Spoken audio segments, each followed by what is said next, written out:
7 days है ना, उसमें आप इकोनॉमिक्स मैथ्स एंड बीसी के करो, क्योंकि आपका हाय गाइस। तो ऐसे बहुत सारे कमेंट आ रहे हैं कि दीदी 15 डेज बच गए, प्लीज़ आप 15 डेज़ का कोई स्टडी प्लान बताओ, कैसे रिवाइज करें, कैसे 15 डेज़ को यूटिलाइज़ करें। या फिर बहुत सारे बच्चे ऐसे हैं जिनका कोई एक स्पेसिफिक सब्जेक्ट में कुछ भी नहीं हुआ है। लास्ट वीडियोस कमेंट में ऐसा पूरा भरा हुआ है कि दीदी मेरा मैथ्स नहीं हो रहा, या फिर इकोनॉमिक्स में मुझे अभी तक कुछ नहीं किया मैंने, एंड या फिर लॉ। ऐसा बहुत सारे स्टूडेंट हैं जिनका एक स्पेसिफिक सब्जेक्ट है जो जिसमें उन्होंने अभी तक कुछ नहीं किया, बाकी ऑल सब्जेक्ट आर रेडी। तो इस वीडियो में इसी टॉपिक पे बात करूंगी। एंड यस 15 डेज़ का स्टडी प्लान भी बताऊंगी आपको कि आप 15 डेज़ में कैसे 15 डेज़ को यूटिलाइज़ कर सकते हो, एंड कुछ बहुत इंपॉर्टेंट टिप्स दूंगी। तो इसलिए प्लीज़ वीडियो को एंड तक देखना। अगर चैनल को सब्सक्राइब नहीं किया तो अभी सब्सक्राइब कर लो, बेल आइकन पर जरूर क्लिक करना, एंड लाइक करना तो भूलना ही मत। ओके, चलिए वीडियो स्टार्ट करते हैं। फर्स्ट कुछ मैं टिप्स दूंगी, देन आपको स्टडी प्लान बताऊँगी। टिप नंबर 1 ये है कि आप का अभी जितना तक भी सिलेबस हुआ है जो भी सब्जेक्ट में, उसको स्टॉप करो। ओके, कुछ नया ऐड ऑन करने के पीछे मत जाओ। लाइक अगर आप 60% ही हुआ तो 60% को इतना अच्छे से रिवाइज करो कि क्वेश्चन आए तो आप आराम से लिख पाओ। अगर आप कभी कुछ नया ऐड करने जाओगे तो क्या होगा, लाइक थोड़ा बहुत आपके माइंड में चला गया, ठीक है। अब एग्जाम में वो क्वेश्चन आया तो आप क्या स्टार्टिंग का कुछ लाइन भूल जाओगे, कुछ मिड का भूल जाओगे, कुछ एंड का भूल जाओगे, क्या पूरा लाइक बहुत प्रॉब्लम हो जाता है ये। इसलिए जितना हुआ है उसी पे स्टॉप करो, उस पर कमांड बनाओ, एंड उसको जितना नंबर ऑफ टाइम रिवीजन कर सकते हो कर लो। इसलिए कुछ जितना हुआ उतना पे स्टॉप करो। ओके, नाउ टिप नंबर 2 ये है कि टेस्ट दो, जितना टेस्ट दे सकते हो उतना टेस्ट दो। टेस्ट को इग्नोर मत करो। इनका MTP एंड RTP को एकदम इग्नोर मत करना। पास्ट ईयर पेपर्स तो करके ही जाना, ईच एंड एवरी सब्जेक्ट का बोल रही हूँ। आई नो आप बोलेंगे आपके पास टाइम नहीं है जो पुराने MTP करने का, RTP करने का, तो ठीक है पुराना MTP RTP मत करो। एटलीस्ट जो रिसेंट का 2 MTP एंड 2 RTP तो करके ही जाओ ईच एंड एवरी सब्जेक्ट का। ओके, ये बहुत हेल्पफुल रहता है। कई बार तो MTP का क्वेश्चन ही एग्जाम पेपर में आ जाता है। ओके, इसलिए MTP को इग्नोर मत करना, and past year papers try to do. And time नहीं है तो एटलीस्ट रिसेंट का 3 या 4 अटेम्प्ट का तो कर ही लेना आप। ओके, तो चलिए आप 15 डेज़ को कैसे यूटिलाइज़ करें, कैसे इसमें पढ़ाई करें। नाउ अब कुछ ऐसे बच्चे हैं जिनका स्पेसिफिक सब्जेक्ट में डर लग रहा है, लाइक कुछ कॉन्फिडेंस नहीं है। तो अगर आपके प्लेस पे मैं होती ना तो मैं क्या करती, जो सब्जेक्ट से मुझे सबसे ज़्यादा डर लग रहा है मैं पहले उसको कंप्लीट करती। फिर वो जो डर लग रहा है पहले उस डर को भगाओ। लाइक मुझे अगर मैथ्स में प्रॉब्लम है तो मैं सबसे पहले 1-2 दिन मैथ्स में एकदम घुस के एकदम लाइक डीपली उस जो भी मेरा प्रॉब्लम था पहले उसको सॉल्व करती। लाइक फिर मेरा कॉन्फिडेंस लेवल थोड़ा बढ़ जाता। ओके, तो वो भी यही आपको भी करना है। जो भी सब्जेक्ट में आपको डर लग रहा है पहले 1-2 दिन पहले उसी में डूब जाओ एंड उसको कंप्लीट करो। देन देखो आपका कॉन्फिडेंस लेवल बढ़ जाएगा। देन आपके बाद फिर आप प्रॉपर तरीके से आप क्या चारों सब्जेक्ट में ध्यान दे सकते हो। एंड जस्ट सोचो कि आपका 3 सब्जेक्ट हो गया, 1 सब्जेक्ट नहीं हुआ, एंड आप 3 सब्जेक्ट पे किए जा रहे हो। कहीं ना कहीं अंदर से लगता है कि यार ये सब्जेक्ट मैं कर ही नहीं रही हूँ, तो मुझे कहीं ना कहीं इसमें डर लग रहा है कि मैं कहीं फेल ना हो जाऊँ। ओके, इसलिए आपको जिस सब्जेक्ट में पहले डर लग रहा है पहले उस डर को भगाओ। देन प्रॉपर तरीके से ईच एंड एवरी सब्जेक्ट पर कॉन्सेंट्रेट कर सकते हो आप। नेक्स्ट, अब बचा आपके पास सिर्फ 15 डेज़। तो 15 डेज़ में क्या करो, 7 डेज़ का डिवीज़न करो। ठीक है, like 7 days economics maths and BC के, next 7 days accounts and law and BCR। मैं प्रेफर करूँगी आपको कि फर्स्ट 7 डेज़ है ना उसमें आप इकोनॉमिक्स मैथ्स एंड BC के करो, क्योंकि आपका फर्स्ट एग्ज़ाम वो अकाउंट्स का होता है। आप अभी अगर अकाउंट्स को स्टार्ट करोगे तो क्या फिर एंड में तो आपको 3-4 दिन एग्ज़ाम के 3-4 दिन पहले तो आपको अकाउंट्स ही पढ़ना है, कोई अदर सब्जेक्ट आप पढ़ ही नहीं सकते। एंड इकोनॉमिक्स एंड मैथ्स का एग्ज़ाम सबसे एंड में होता है, तो फिर क्या बहुत लंबा गैप हो जाएगा। तो इसलिए आपको क्या करना है, अभी इकोनॉमिक्स मैथ्स एंड BC के पढ़ना है, and time to time like alternative day पे आपको इस सब का रिवीजन करना है। फिर कोई टेस्ट दे देंगे कि आपको कॉन्सेप्ट आपके माइंड में रिवाइज होते रहेगा और रिकॉल होते रहेगा। इसलिए आपको इन 7 डेज़ में BC के मैथ्स एंड इकोनॉमिक्स कर लेना है। नेक्स्ट 7 डेज़ का स्टार्टिंग का जो डे होगा उसमें आप लॉ कंप्लीट करो, देन BCR करो, देन अकाउंट्स पे जाना। ताकि अकाउंट्स एग्जाम के 2-3 दिन या 4 दिन पहले भी स्टार्ट करते हो तो आपका क्या आराम से एग्ज़ाम तक आपका रेडी हो जाएगा। इस तरीके से आप पढ़ाई कर आप 15 डेज़ में आराम से कर सकते हो। नाउ अब जिनको रिवीजन करना है वो क्या कर सकते हैं कि स्टार्टिंग का लाइक 2 दिन मैथ्स को दे दिए, फिर जब 1 दिन गैप, फिर 2 दिन इकोनॉमिक्स को दे दिए। Okay, next so just suppose कि आपको मैथ्स का फर्स्ट रिवीजन देने में 2 दिन लगा, तो नेक्स्ट सेकंड रिवीजन देने में according to the first revision आपको कम टाइम लगेगा। इस हिसाब से आप क्या रिवीजन दे सकते हो जिनका प्रॉपर तरीके से सारा सिलेबस कंप्लीट हो गया है एंड वो बस अभी 15 डेज़ में रिवीजन करना चाहते हैं। ये उनके लिए था कि आप like day wise chapter day wise subject divide करके आप उसका रिवीजन दो एंड आप ट्राई करो कि आपका नंबर ऑफ जो रिवीजन है वो बढ़े एंड टाइम आपको कम लगे, कि जितना इन 15 डेज मतलब इन 7 डेज़ में किस सब्जेक्ट में कौन सा चैप्टर करें। तो चलो मैं आपको बताती हूँ पहले मैथ्स में कौन सा चलो मैं बताती हूँ आपको मैथ्स में कौन से चैप्टर्स कर लेने हैं जो बहुत इजी भी है। एटलीस्ट जो बच्चा 40+ स्कोर करना चाहता है, मीन्स सिर्फ पास होना चाहता है, तो वो कैसे इन 7 डेज़ में सिर्फ 40+ एटलीस्ट स्कोर कर सकता है। ओके, तो मैथ्स में सबसे पहले आपको जो वो है कर लेना, लाइक जो 7 डेज स्टार्ट हो रहा है आपका। ओके, तो जो फर्स्ट डे होगा उसको आप ट्राई करो कि उसमें LR 20 मार्क्स को कवर करने का।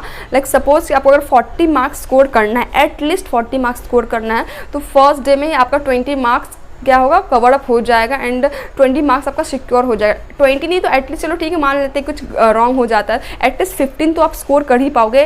LR बहुत ही इजी होता है, तो काफ़ी हद तक इजी होता है। ओके, तो आप एटलीस्ट 15 तो स्कोर कर ही लोगे। तो जस्ट सपोज कि आप फर्स्ट डे जो रिविजन जो ये 15 डेज़ का जो चैलेंज है, जो 15 डेज़ का जो प्लान है, उस पर फर्स्ट डे आप मैथ्स में 15 मार्क्स स्कोर कर ले रहे हो। नेक्स्ट आपके पास कितना मार्क्स बचता है, बस बचता है अब 35 मार्क्स, है ना। तो 35 में देन आपको कर लेना है टाइम वैल्यू ऑफ मनी, जो अप्रॉक्स 14 मार्क्स का आता है, बट मिनिमम 10 मार्क्स का तो आएगा ही आएगा। Okay, time value of money को एकदम मत छोड़ना। तो इधर आप जस्ट काउंट करते जाओ कि LR में 15, टाइम वैल्यू ऑफ मनी में 10, 14 मार्क्स का अप्रॉक्स आता है, आप उसमें एटलीस्ट 10 तो स्कोर कर ही लेते हो, क्योंकि ये बहुत सिंपल चैप्टर है। ओके, तो ना अब आपका 25 तो यहीं पे हो गया, सिर्फ 2 LR एंड एक टाइम वैल्यू ऑफ मनी करने से आपका 25 मार्क्स स्कोर हो चुका है। ओके, नेक्स्ट फिर आपको कर लेना परमुटेशन एंड कॉम्बिनेशन। ये बहुत सिंपल है, इसमें अप्रॉक्स आपका 3 मार्क्स तो आएगा ही आएगा। ये 4 to 5 मार्क्स का आता है, मिनिमम आपका 3 मार्क्स का तो आएगा ही आएगा। ये भी बहुत सिंपल चैप्टर है। ओके, नेक्स्ट देन आपके पास और टाइम है तो आप sequence series, ratio, proportion, indices भी कर सकते हो। ये भी बहुत सिंपल चैप्टर है। ओके, अगर आपके पास टाइम नहीं है तो देन आप क्या करो, move on to statistics. Statistics भी बहुत सिंपल है एंड जिसमें जो फर्स्ट चैप्टर है statical description, measurement of central, measurement of dispersion and central tendency, ये तीनों को मर्ज करके अप्रॉक्स 18 to 19 मार्क्स का आता है, बट मिनिमम 12 मार्क्स तो आप स्कोर कर ही सकते हो। अगर लाइक ऐसे थोड़ा भी नंबर का अगर वेटेज आगे नीचे कर लेते हो तो मिनिमम ये 12 मार्क्स का तो आएगा ही एग्जाम में। एंड आपको कर लेना इंडेक्स नंबर, जो बहुत ही ईजी है, इसमें 3 मार्क्स का तो आएगा ही आएगा। देन आप अभी काउंट करो, देखो आपका 40+ तो स्कोर हो ही जा रहा है, तो इतना कुछ टेंशन लेने का नहीं है। बस आपको क्या कंसंट्रेट, कंसिस्टेंसी मेंटेन करके एंड दिमाग को शांत करके आप देखो तो आप इजीली, लाइक मैं भी एक नॉन मैथ्स बैकग्राउंड स्टूडेंट हूँ, तो मैंने भी मैथ्स को क्लियर किया। मेरा मैथ्स में 45 आया था, मेरा भी था कि मुझे बस 40+ स्कोर करना है एटलीस्ट, मतलब जो पासिंग का जो क्राइटेरिया वो क्लियर करना था। ओके, तो इसलिए मैंने बस यही चैप्टर्स में एकदम सेलेक्टिव चैप्टर करके गई थी। अब इन सब चैप्टर्स का try to do additional question, then scanner, then MTP। तो इन सब का तो आपको इतना तो करके ही जाना पड़ेगा कि एग्जाम्पल, बैक एक्सरसाइज, MTP, कुछ additional questions and then yes scanner. इन अगर आप सिलेक्टिव करके जा रहे हो तो आपको इतना तो करना ही पड़ेगा। ओके ना, अब बात करते हैं इकोनॉमिक्स में। इकोनॉमिक्स तो लाइक कैसे पढ़े इकोनॉमिक्स, सबसे बड़ा क्वेश्चन तो यही आता है ना, इकोनॉमिक्स तो कैसे पढ़े। तो इकोनॉमिक्स आपको तो इकोनॉमिक्स में क्या करना है आपको, आपको फर्स्ट रीड करना है, each and every line read करना, then try to solve the back questions जो दिया हुआ है true false without any help. Like जो पीछे आंसर दिया तो उसको देख के नहीं करना है आपको। ओके, तो आपको कहना है लाइक सपोज कि आप 10 MCQ अटैम्प्ट करते हो, उसमें से आपका 3-4 रॉन्ग हो जा रहा है, जस्ट फाइंड आउट कि वो कौन से कॉन्सेप्ट से क्वेश्चन आया था जो आपका क्लियर नहीं, जिसकी वजह से वो MCQ रॉन्ग हो गया है। तो इस तरीके से आप नंबर ज़्यादा से ज़्यादा MCQ अटेम्प्ट करने का ट्राई करो। इससे क्या होगा कि आपको समझ में आएगा कि आपका कहाँ पे मिस्टेक हो रहा है एंड आपको कहाँ पे क्लैरिटी का ज़रूरत है। तो MCQ इकोनॉमिक्स पढ़ने का तो यही बेस्ट वे मुझे लगता है। एंड आपको कोई और आइडिया आता है तो प्लीज़ आप कमेंट करो। ओके, तो इकोनॉमिक्स में आपको चैप्टर 1 तो कर ही लेना है, चैप्टर 5 कर लेना है, देन चैप्टर 2 and 3 बहुत ही इजी है। एंड BCK में तो कुछ मत छोड़ना, बैक क्वेश्चंस जो है वो आते हैं। ऐसे बहुत से स्टूडेंट क्वेश्चन पूछते हैं क्या बैक क्वेश्चंस आते हैं MCQ के, तो यस आते हैं, तो आपको उनको इग्नोर नहीं करना है। एंड देन द बुक के जो लास्ट में जो एडिशनल क्वेश्चन दिया हुआ उसको भी एकदम इग्नोर मत करना, उससे भी क्वेश्चन आते हैं। ओके, तो इकोनॉमिक मार्केट चैप्टर भी कर लेते हो, बाकी मार्केट चैप्टर बहुत इंपॉर्टेंट है, बट चैप्टर 1 एंड चैप्टर 5 को एकदम इग्नोर मत करना, वो 10 मार्क्स का आता है एंड बहुत ईजी चैप्टर है। ओके, फिर आपको लॉ में क्या करना है, लॉ में तो मैंने ईच एंड एवरी चैप्टर का इंपॉर्टेंट टॉपिक, इंपॉर्टेंट सेक्शन तो दे ही दिया है। अगर आपके पास टाइम नहीं तो आप क्या वो वीडियो को एक बार देख लेना, आप एटलीस्ट उतना करके जाना, आप आराम से पास हो जाओगे। एंड BCR में कम्युनिकेशन को मत छोड़ना, उसमें से 6 मार्क्स का आता है। Then note making and summary से प्रैक्टिस कर लेना, आराम से हो जाएगा। एंड फिर आपको अकाउंट्स में क्या करना है, अकाउंट्स में how to score 60+ in 1 month. अगर आपने लास्ट वीडियो को देखा होगा, मॉड्यूल से ही सारे क्वेश्चंस आते हैं। जैसे हम लोगों ने मिल के क्रॉस चेक किया था कि क्या सच में मॉड्यूल से क्वेश्चन आते हैं, तो हम लोगों ने देखा था कि यस 90 मार्क्स स्कोर किया जा सकता है, 90+ स्कोर किया जा सकता है अगर आप मॉड्यूल से पढ़ते हो तो। इसलिए आपको मॉड्यूल से ही पढ़ना, कोई अदर फैकल्टी का बुक मत चूज़ करो। Okay, it's a request. अगर आपको पास होना तो आप प्लीज़ मॉड्यूल, चाहे वो मैथ्स हो, स्टैट्स हो, कुछ भी हो, कोई भी सब्जेक्ट हो, आपको मॉड्यूल को ही प्रेफर करना है। कोई भी फैकल्टी का मत चूज़ करो आप। तो मैथ्स में आपको थ्योरी को इग्नोर नहीं करना, वो 21 मार्क्स का तो जो मॉड्यूल से ही आता है। देन 21 मार्क्स का थ्योरी हो गया, final account 10 marks, NPO 10 marks, and yes consignment, NPO, ये सब बहुत ही हाई वेटेज एंड यस इनका आने का चांस बहुत ही ज़्यादा रहता है। इन सबको कंप्लीट करो फर्स्ट, देन अदर जो छोटे छोटे लाइक सेल्स ऑन रिटर्न या फिर average due date, account current, फिर बाद में ये सब करना।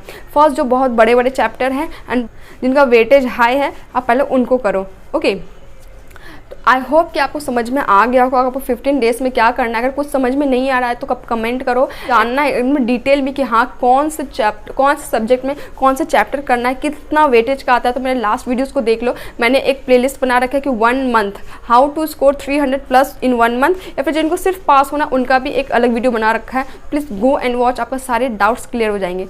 वीडियो अच्छा लगे वीडियो को लाइक करो, चैनल को सब्सक्राइब करो, बेल आइकन पर जरूर क्लिक करना। Thank you so much.